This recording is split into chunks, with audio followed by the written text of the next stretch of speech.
Parce que, M. Legault, je constate quand même un petit changement pas un changement, mais disons, dans le ton, dans votre discours.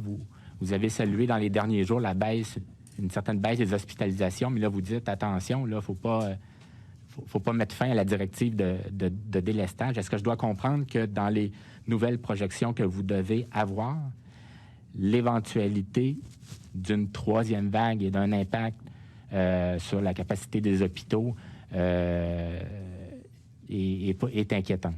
OK. Non, je voulais juste faire une précision parce que mardi, j'ai annoncé que la semaine prochaine, on aurait des assouplissements à compter du 8 février. Là, j'ai vu, en tout cas, ce que j'ai lu, il y a des attentes qu'il y ait beaucoup d'assouplissements. Moi, je vais être très clair aujourd'hui, il va y avoir des assouplissements le 8 février, mais la majeure partie des mesures vont rester.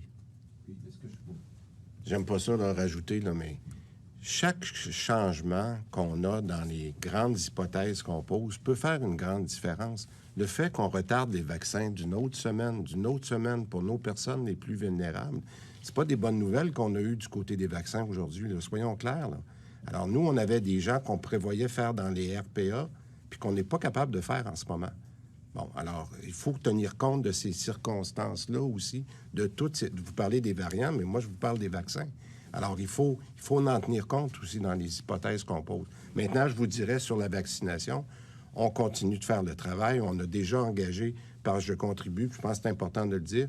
On est rendu à 1500 personnes qui vont être des nouveaux vaccinateurs.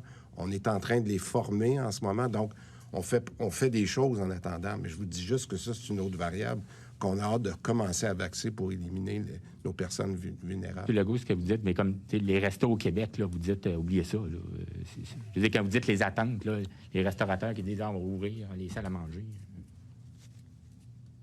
On va avoir des réponses la semaine prochaine, mais effectivement, je ne voudrais pas qu'il y ait trop d'attentes.